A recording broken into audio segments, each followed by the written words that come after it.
এখন আমরা শিখব কিভাবে একটি ছবি থেকে ফেন্স বা কাঁটাতারের বেড়া রিমুভ করা যায়। তো চলুন শুরু করা যাক।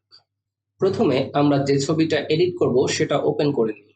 এরপরে ব্রাশ টুল সিলেক্টেড অবস্থায় বাম পাশের নিচে edit in quick mask mode এই অপশনটিতে ক্লিক করতে হবে। এই অবস্থায় ছবির যে অংশে আমরা কাঁটাতারের বেড়া রিমুভ করতে চাই সেই অংশগুলো সিলেক্ট করতে হবে। এখানে আমি একটু সহজভাবে কাজটি করার চেষ্টা করেছি। যেমন এক জায়গায় ক্লিক করার পরে যতদূর পর্যন্ত সোজা সিলেক্ট করা সম্ভব শিফট চেপে ধরে সেখানে ক্লিক করলেই একটা সোজা লাইন ড্র হয়ে যাচ্ছে। এভাবে আমরা পুরোটা সিলেক্ট করে ফেলি।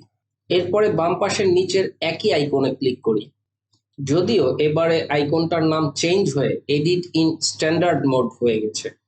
এটাতে ক্লিক করার পর দেখব ছবিতে একটা সিলেকশন এরিয়া তৈরি হয়ে গেছে। যদিও এই এরিয়াটা আমাদের দরকার নেই, আমাদের দরকার ঠিক যতটুকু এরিয়া বাদ পড়েছে ততটুকু।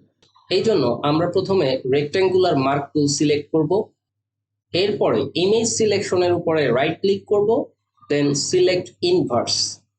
ওকে, এবারে আমাদের প্রত্যাশিত অংশটুকু সিলেক্ট হয়েছে।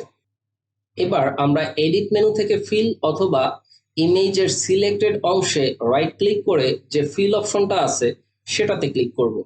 এরপরে ফিলের যে সেটিং অপশন আসবে সেখানে কন্টেন্ট অ্যাওয়্যার সিলেক্টেড রেখে ব্লেন্ডিং মোড নর্মাল এবং অপাসিটি 100% রেখে ওকে ক্লিক করলেই আমরা দেখব যে কাঁটাতারের অংশটুকু খুব সুন্দরভাবে রিমুভ হয়ে গেছে। ওকে, দ্যাটস অল ফর নাও।